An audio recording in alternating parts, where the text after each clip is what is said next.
여러분, 제가 금값이 오른다는 이야기를 벌써 3주째 하고 있는 것 같습니다.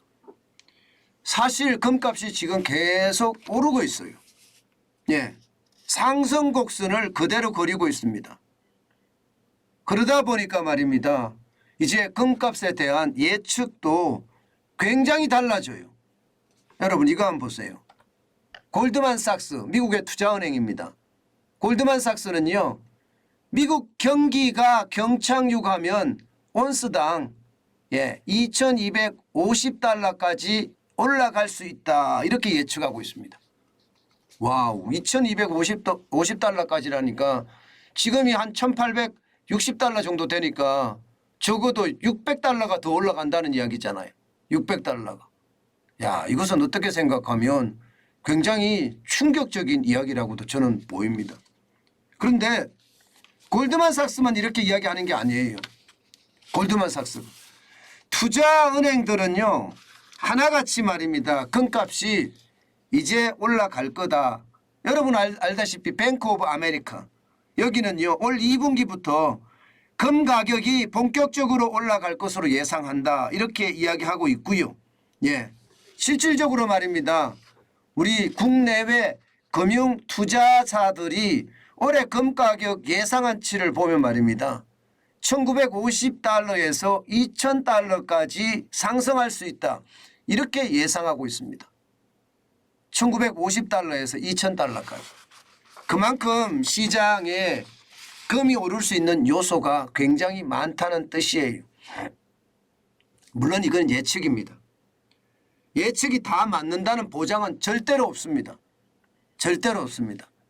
그런데 그 예측을 뒷받침하는 그 지표들을 보면 야, 진짜 금값이 오를 수는 있겠다. 그런 생각 확실하게 듭니다, 여러분. 예, 확실하게 듭니다. 일단 한번 보시자고요. 지금 금값이 작년 3월 8일 그때가 최고치였습니다. 2046.3달러까지 올라갔으니까 온스당 말입니다. 굉장히 많이 올라갔죠. 또 내려갈 때는 지난 9월 26일에는요. 온스당 1600달러 초반대까지 떨어졌습니다. 그러다가 지금 9월을 지나서 10월을 넘어서면서 말입니다. 올라가기 시작하더니 꺾이지가 않아요.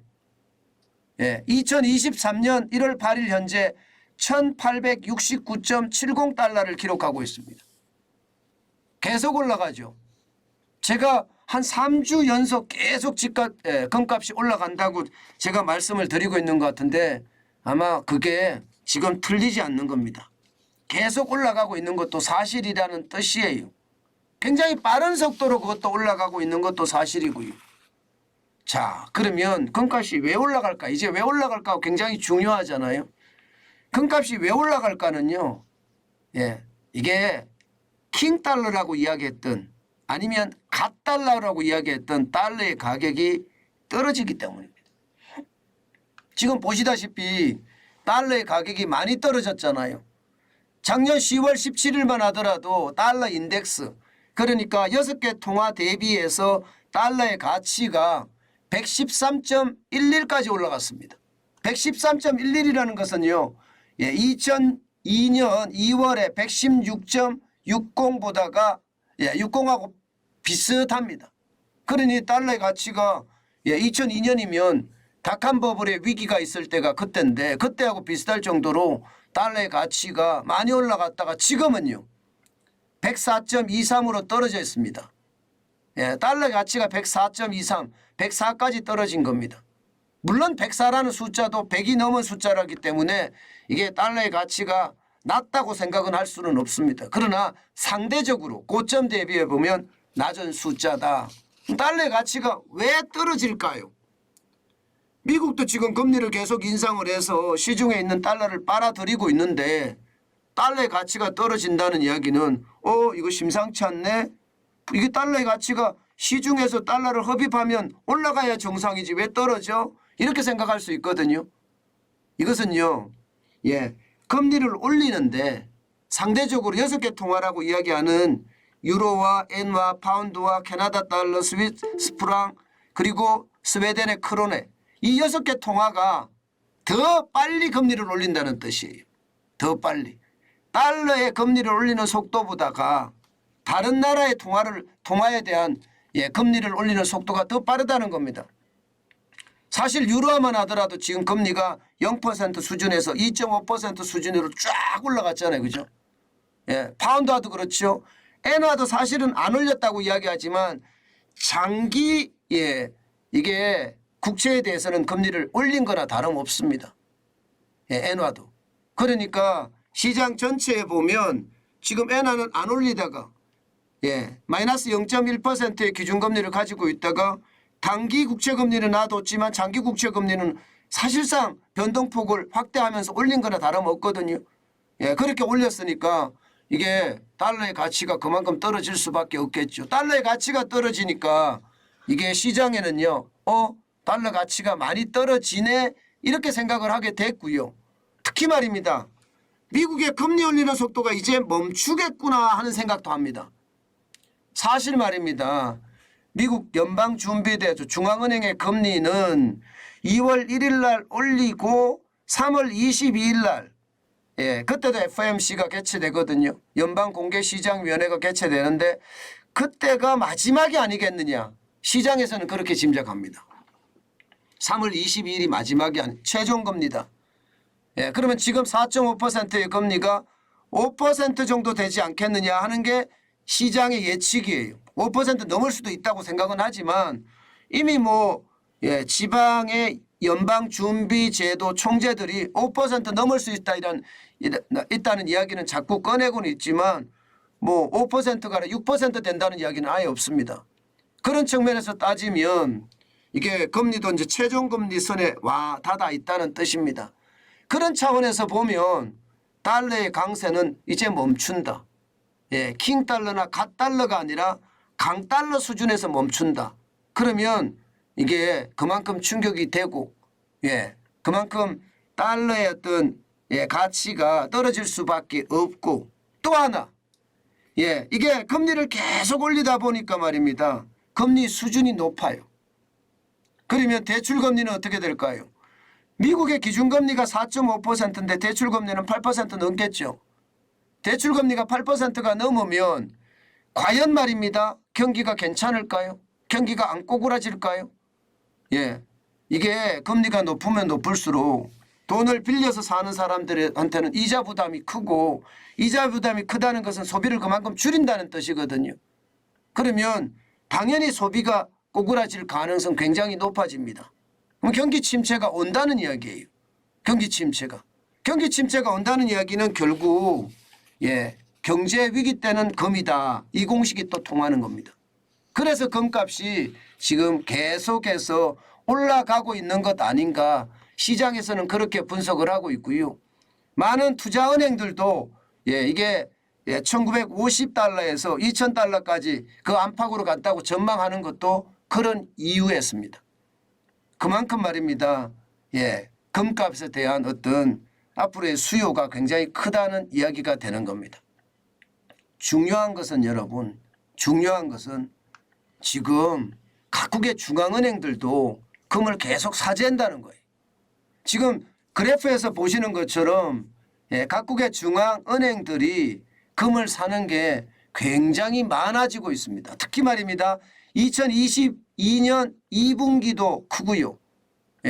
이게 사들이는 금이 186톤이나 됐으니까요. 그런데 3분기에는 399.3톤까지 늘렸거든요.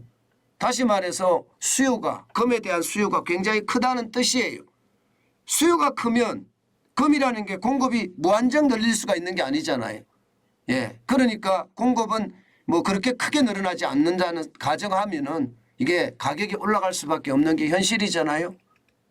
그만큼 말입니다. 시장에 대한 분위기는요. 당연히 지금 금리가 최종금리까지 가고 고금리가 계속되고 경기 침체는 올 거고 금리는 더 이상 올라가지 않는다는 가정이 되면 금에 대한 수요가 더 커지고 중앙은행들이 금을 많이 사들이니까 이만큼 수요는 커졌으니까 공급은 그대로이면 이게 가격이 계속 올라가는 그런 상황을 막겠다 이렇게 생각하고 있는 거죠. 여러분 미국의 경기 침체가 안 오면 달라질 수도 있습니다. 달라질 수도 있습니다. 예, 경착륙이 된다는 게 골드만삭스도 가정을 했잖아요. 예, 그런데 경기 침체가 안 오면 더 달라질 수도 있겠죠. 연착륙을 하게 되면 금값이 생각보다가 안 올라갈 수도 있습니다. 그렇지만 1,600원이 내려갔을 때부터 많은 사람들은 지금 금을 사자, 지금 금을 사자 이렇게 이야기했습니다. 그러면서 금을 실질적으로 많이 사기도 했고요. 그렇지만 제가 여러분들에게 꼭 말씀드리고 싶은 것은 이게 금이라는 게 세계적인 인플레이션 때문에 금값이 많이 올라간 건 사실이에요. 실질적으로도 금값 자체가 보면 1869달러까지 올라갔으니까 많이 올라간 거 사실이에요. 그러나 여러분 이게 경기가 좋아진다고 가정을 하면요. 금값은 또 내립니다. 금은 제가 늘 말씀드리는데요. 장기 투자 목적이라면 장기 투자 목적이라는 게 반드시 달립니다. 경기가 좋을 때 경기가 좋으면 금값이 많이 떨어집니다. 그때 금을 사는 게 좋다. 이렇게 말씀드리고 싶고요. 특히 말입니다. 금이라는 것은 내가 돈만 생기면 금을 사겠다. 이런 투자법을 가지고 금을 산다면 굉장히 좋은 투자법이라고 저는 말씀드릴 수 있다고 생각을 합니다. 그러나 지금은요. 투자 수익을 얻기 위해서 금을 사시는 분들이 많거든요. 그런 차원이라면 많이 고민을 하시고 금을 사야 되는 것은 아닐까 그렇게 생각을 합니다. 왜냐하면 금을 살 때 기본적으로 수수료가 붙습니다. 수수료가 붙고요. 거기에 대한 또 부가가치세가 붙습니다. 그렇기 때문에 부가가치세와 수수료를 감안해서 금을 사야 된다는 것 반드시 아셔야 됩니다. 여러분 지금 금값이 올라간다고 하니까 나도 금 살래 이렇게 생각하고 금 사시는 분 많습니다. 실제로도 금에 대한 수요량이 굉장히 큰 것도 사실이에요.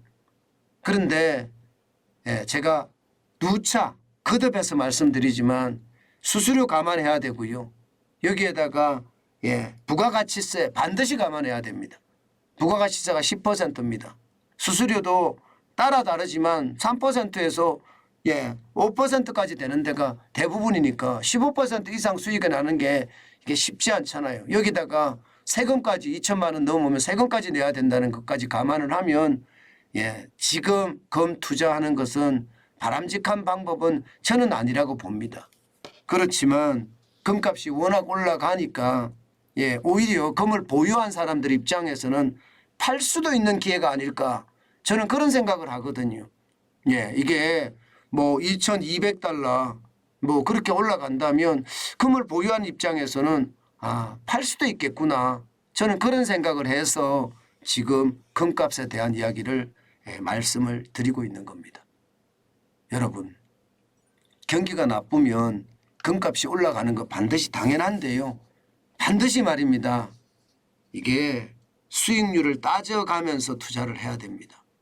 그것이 금에 대한 투자법입니다. 그냥 무턱대고 투자를 하면 지금은 방법이 아니다. 저는 제가 이렇게까지 말씀을 드리는 이유는 금을 보유한 분들이 많거든요. 그런 분들을 제가 위해서 이게 많이 올라가면 팔 기회가 생기는 거 아니냐 뭐 그런 생각도 있기 때문에 제가 여러분들에게 말씀을 드리는 거다. 그렇게 말씀드리고 싶습니다.